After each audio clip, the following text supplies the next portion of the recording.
This video is for every landscaping business owner that is running or wants to run local ads on Facebook. Hey, I'm Cody Owen with Lightspeed Social Agency.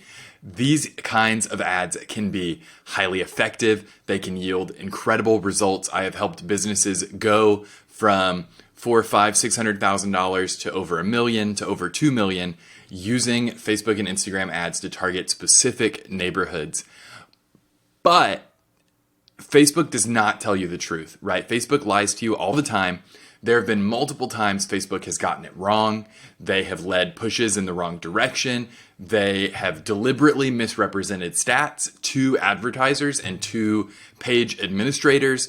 Sometimes when you're running the ads, it's hiding the truth from you. So at the end of the day, it's important to remember that Facebook is selling you something, right? You're their customer. And in a perfect world, that would mean they want to do right by you. But in the real world, what it means is they want to extract as much value from you as possible. So they want to dole out, just like they do on using the app, they want to dole out the dopamine hits of giving you these vanity numbers that don't matter and presenting those first. And so what I want to talk you through in this video is show you the worst areas where Facebook has lied in the past or is lying to you now, and how to use this to your advantage to grow your landscaping business with digital ads.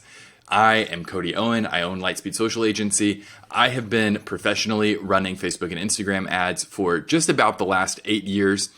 And I want to talk you through exactly what to do in your landscaping business to get around the ways that Facebook tries to treat you like a slot machine and get a little bit more value out of your ads. So the first thing that you should always remember is that Facebook encourages you to expand your audience and to really trust them. And if you're setting up your Facebook ads the way that we talk about on this channel, you don't need to trust Facebook. You don't need to let them expand your audience. We're going after the specific neighborhoods and subdivisions that you want to go after. So when Facebook encourages you to expand your audience to boost results, this can often mean that your ad's going to be shown to irrelevant users. They're going to correlate data that maybe they're looking at homeowners in your greater metro area, but they don't know that you don't serve this suburb that's, 45 minutes west of you. But they do look at like, oh, this person lives in the general geographic area of the city. They have a similar income level to the people you usually target. They live in a similar neighborhood. They drive the same kind of car. Like there's a lot of data points in common. It's just that they would be a really bad customer for your business. So it's important to keep in mind, you don't want to expand your audience with Facebook's tools. You want to expand it the way you want. Add another neighborhood if you've got more money to spend. They do this because generally a business can infinitely grow with whatever customers. If you're selling, bags of chips on the internet, someone who likes spicy things might be a great candidate for your ad set that is spicy chips. And so, right, Facebook naturally expanding that would make sense in that case, but it's really bad for local service businesses. So just don't unclick the checkbox. It's always going to be clicked by default. Keep an eye out for it on the targeting page at the ad set level. Keep an eye out for expanding your audience. Any language around that is probably going to be something you want to turn off. The promise of increased reach does not always translate to valuable engagement. So we got to maintain that balance between reach going up, which is a vanity number, right? More people seeing us, and the value that we get out of it. And is this relevant to the person we're showing it to? Okay, the second thing I want to talk about, this is a big deal. This is the push to video fiasco. If you were online in the early 2010s, 2010 to 2012 era, that's right when I was graduating high school, going to college, there was a big push for video content. Suddenly a bunch of websites that had previously done written content were suddenly making this big push to video. It happened with a lot of, if you read Cracked back in the day, they wrote comedy articles for their website. And they made this big push to video on Facebook because Facebook was counting anyone scrolling by a video as a view. And so it looked like these brands were getting huge amounts of engagement and oh my gosh, we could get more views on a video than we would get clicks on an article. So we should make a push to this and figure out how to monetize it. And Facebook continues to do this, right? I do believe that video on an ad is more engaging than a static photo. I do think that principle is true, but what I would not worry about is, dropping reels for your lawn care business, promoting reels unless you have a specific strategy for it. Don't get fixated on every game Facebook wants you to play. Make sure it's a push that will get you a return, and test it, right? That's the thing always. When Facebook is pushing a new feature or Google's pushing a new feature at me as an advertiser, what I do is I test it with a set amount of money behind it and see, does this generate results? Does this get traction? Does this boost the numbers I care about, or does it boost the numbers Facebook wants me to care about? So the push to video thing is a huge example of Facebook just fundamentally misrepresenting the market to their most important users, right? The people who produce the content that keeps you on platform. What Facebook cared about was getting them to produce this content. And you see this with Meta's new metaverse concept that's already kind of petering out, where they really wanted people to use this platform. And you can find any number of videos that go into like the official metaverse, wander around. It's called Horizons.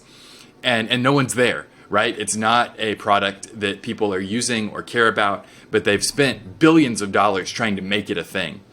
So they are not soothsayers, right? That's the thing, is that Mark Zuckerberg was just a guy who at the right time made a website where you could argue with your uncle, right? And he rolled it out at just the right time to have it take off. He's just a guy, right? He's really smart. He was a good developer in the early 2000s, but every feature Facebook rolls out is worth looking at, not worth hanging your entire hat on. So they inflated these video metrics. They left many businesses feeling misled, wasting money on ads that weren't working. So just always test. Always test and see, does this get me the results I care about? Is this driving traffic to my website is a key, right? Everything we do, we want to go back to the website. This is the system of marketing that we've been talking about. We want to optimize our website for conversions. So we want our ads to send people to our website and push them into the funnel to get a quote. So is this feature doing that for me? Is it somewhere a little further upstream in the funnel? Is it a little more top of funnel? That's fine, but look at where it fits into your system, and does it help you? If this does exactly what Facebook says, how does it help me? All right, number 3, we want to talk about the truth behind boosting your post. I have said many times on this channel that the boost post button is a scam, right? Unless you are happy with just anyone with eyeballs seeing the post from your business, it is not worth it to boost. It would take 5 to 10 more minutes of effort to dial in your targeting a little bit more and get it in front of people you know are right for your business. Don't fall for this illusion of easy engagement, right? It is not valuable to have 6 likes on your photo from, random guys in Bangladesh who are, probably bots anyway. It is more valuable to you to have less engagement from the right people.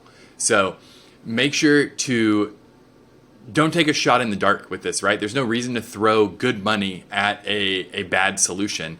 Put that good money into the right solution, right? Set up one ad set with your core service, targeting a few neighborhoods that you want more work in, and just set it up and go with that. That's going to be so much better. It's easier to boost a post, right? It takes just a second. Facebook will gladly take your $5-10 and run off with it. But that's not going to get you results in the way that just putting in just a smidge more effort is going to get you. Make sure to watch some of our other ads videos if you want some information about this strategy. I'll throw one up in the corner here. I have one called Why Your Facebook Ads Never Work that is core to doing a hyper-local targeting strategy on Facebook, getting just the subdivision you want and not the apartment complex across the street or the people who work in the strip center out front of the neighborhood. So I can tell you exactly how that works in that video in full. Okay, the 4th thing here we want to talk about is navigating data and insights. Look, when you go to look at your results on Facebook, Facebook's going to show you what they call the performance screen. Depending on what campaign goal you've selected, this might be a little bit different, but generally what I like to turn over to is actually performance plus clicks. It's one of your view options because what I care about is getting traffic to your website. We've worked on the website to get it optimized to push people to request a quote. It's part of our system. And so I want to measure how many people are actually clicking, how many people are staying on the website. And I look at that side of it, not through Facebook, right? I'm not relying on Facebook about these sessions. I'm looking at them for the number of people who clicked the ad, and then I'm looking on the Google Analytics side where I've got that installed on the website. It is a neutral observer. They don't have any stake in whether I continue to funnel money into Facebook's ads.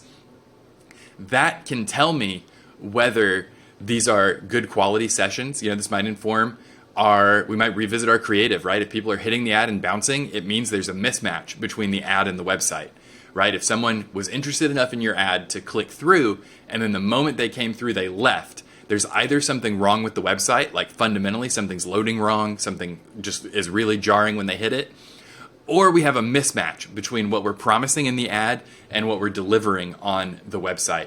So make sure you've got your Google Analytics set up on your website so that you can monitor that. Look at your session length. We want our average session length on the website to be higher. Get it higher than a minute if you can.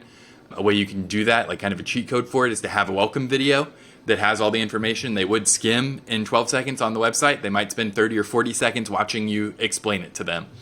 So Facebook encourages you to look and think about the wrong things, right? They present to you front and center reach. How many eyeballs saw this? And then they're going to show you, so you've got reach is like your raw audience size, and then they're going to show you how many times it's been shown overall, right? So that's going to include the same person seeing it 3 times. Now, frequency matters. I monitor frequency. We'll talk about that in just a second. But those giant numbers they show you for reach, your audience size, those aren't actually great measures of success, right? Anyone can come and pump money into Facebook and show it to a lot of people. We care about getting in front of the right people by limiting our audience very much geographically. And then we care about getting clicks to the website, driving traffic to the website, looking at how much it costs us per click to get people on. That's a key figure to be tracking, is your cost per click. Monitoring the quality of the clicks, making sure that they're the right people, and we've got a good connection between what they see in the ad, what we give them on the website, and then them converting to request a quote. Those are all important things to monitor. And then frequency, I think, is really important to monitor. That is a measure of how many times the average member of your audience has seen the ad. This is key because we know that it takes 8 to 10 touches to close a sale, right? 8 to 10 touches from the brand. When they see a yard sign, that's a touch. When they see a guy in uniform, that's a touch. They see a truck driving past them in their neighborhood, that's a 3rd touch. Then we're getting them neighborhood targeted Facebook ads. We're getting a 4th touch, a 5th touch, a 6th touch. I can count. That is key, right? Is getting that number of touches pumped up where they see you kind of all the time. And you've experienced this with the business. When you got your truck wrapped, you experienced the thing of people telling you, man, I feel like I see you all over the place. And you're like, we only have one truck. But people remember things when it's shown to them multiple times. It makes you feel bigger. It makes you feel like more of a professional presence in the market. And so we want that frequency number to crank up between 5-6 times. What we don't want is for it to be like 40, right? We don't want to be the only ad they ever see when they open Facebook. And that can happen with retargeting audiences. So scrub those audiences occasionally. You can, by setting a tighter window on how long ago they engaged with you, you can filter people out of that sooner. So maybe set it for 30 days instead of 90. Just something to think about there. But this is key, is figuring out your KPIs, which I've given you a number of them that I think are really important here, and nail down that tracking so that you don't have doubts about what metrics matter, right? We've kind of distilled some of that here, and you'll know which ads are working because you know which numbers to care about, which key performance indicators matter to getting results for your business.